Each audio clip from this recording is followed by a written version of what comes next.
99 FM, you are tuned into the Kingdom with Scripty Script, and it is time now for our game changer of the day. Joining us as the game changer is none other than critically acclaimed author Rémy Ngamije.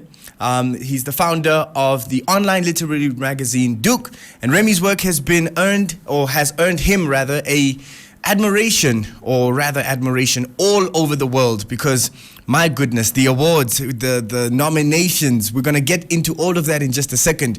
In 2019, he was shortlisted for the Best Original Fiction by Stack Magazine, and in 2020, he got longlisted for the 2020 Commonwealth Short Story Prize, and he was just recently announced as the winner of the Commonwealth Short Story Prize in 2021. We have him in studio, or on the line in studio, on 99 FM right now. Rémy. Yeah. What is up? No, it's a glorious morning in Windhoek.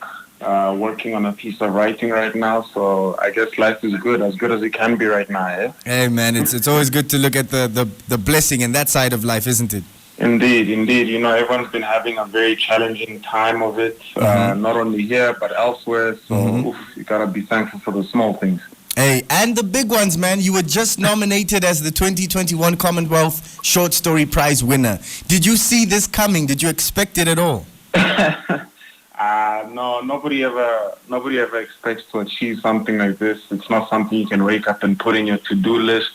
The best that you can do as any kind of artist is do your best and then see what happens. But at the same time, not to dwell on it too much, because if it doesn't materialize, it doesn't mean that you're not good. You know, a lot of these things are quite subjective. So it's not, for example, an accurate measure of skill. It just shows, for example, to me at least, that in 2020, a Namibian writer managed to write a story that the judges liked. This could have happened in 2010, it could have happened in 2014, but it just happened to happen now. It could happen again next year, and then it could happen again in 5. So you can't wake up and have your life determined by something that's subjective. So I'm honored. I'm really honored, and I'm humbled.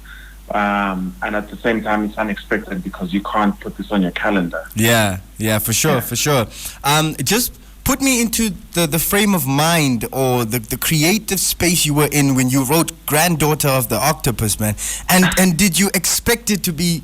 Once again, you said you don't really expect it. You don't wake up and put these things on your calendar.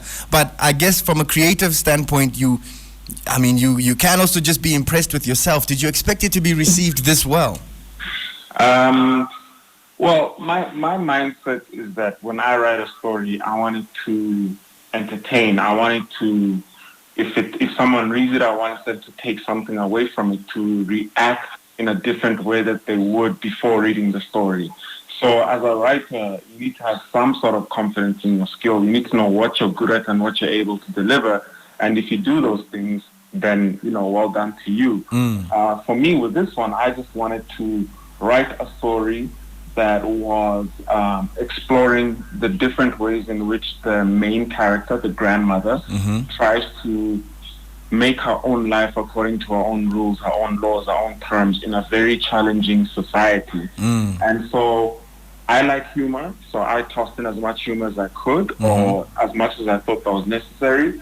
And when I finished it, I just felt like, you know, I've done the best that I could with this particular story. I know another writer would have approached it differently, but for me specifically, I'd arranged it in the way that not only most entertain me, but that I assumed would entertain another reader. And then I'm just glad that, you know, things came together, things aligned, and people appreciated it. But my creative space is, you know, like any artist in the world, whether you're a musician or a painter or you know, a beat maker, what you want to do ultimately is wake up and do the thing that you want to do to the best of your ability. You're going to look for an excuse to tell a story or to write a song or whatever. Yeah. So for me, that's my creative space. I wake up and I want to write stories, and I look for every excuse to do that. Yeah.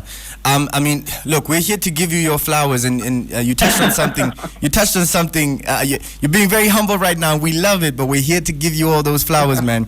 As a writer myself, I know how difficult the pen is, because some, people think you just wake up and you're inspired to write, but then you also want to add as much creativity to it as possible. You want to challenge yourself as well. What tips do you have for young writers, aspiring writers who want to, who dream of being as good as a writer as you are, on sharpening their writing skills?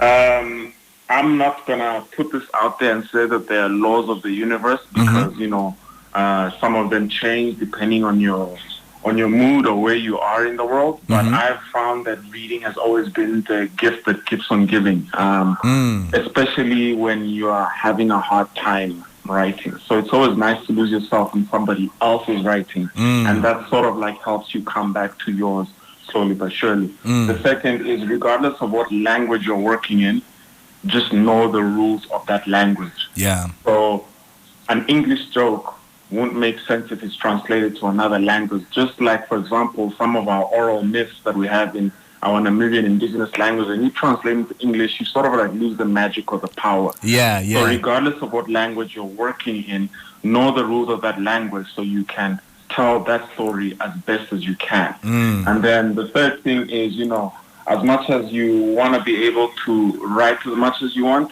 you also need to have a full life. You need to have a life outside of writing, because those things inform and enhance your writing. So you want to write, that's cool, but, try and do something else as well. Go out for a walk, play a sport, go for a hike, do different things in your life, because I find those things enrich writing, the writing process. So there's no way you can write about hiking or camping in the Namibian desert if you've never been, because the weather out there is something else. Just like you can sort of like tell who has really been to the north or the far south, because the way you describe the temperature is not these things like, it was hot. We know hot is winter, but Gruno is another type of hot. Yeah.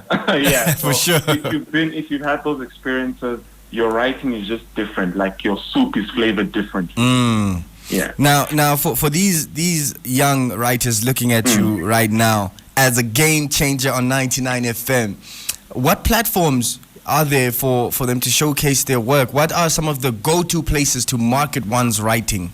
Yeah. So the easiest way that I can recommend young writers to try and get their work out is to submit their work to literary magazines. There are quite a few of them on the continent, but there's only one in Namibia. So dookletmag.com would be your local and your first step towards getting your work out there. That's doekletmag.com. You submit, and then if your story is chosen, we edit it.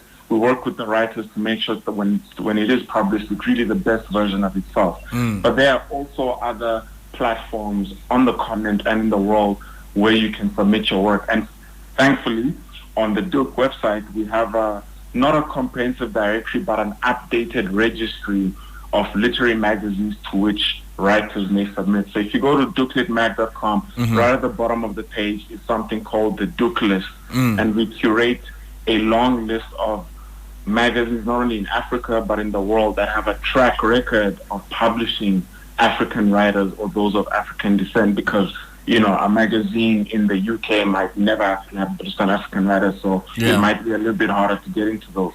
But we're really about trying to publish local writers and then also giving them route maps to getting into other publications if they don't get into ours. But that really is how I went about it.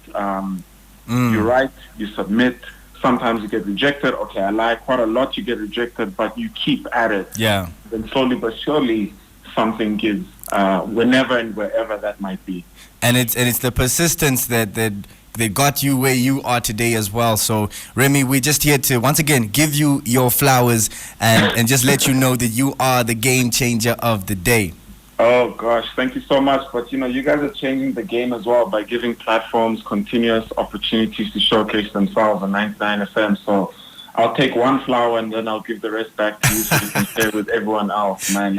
It's important to give artists platforms to share their work. Without you guys like 99 FM, it's just a little bit harder. And so, flowers and props to you too, man. No, appreciate it. Well received as well, man. We'll catch up with you very soon. Yeah, thanks so much, man. You keep yourself up. Thanks. That is Rémy, our game changer. The online literary magazine, Duke. DukeLit.com.na if you are trying to submit your work as well. And if you have not seen or rather read any of his work, please do go check it out because he is amazing and he is our game changer.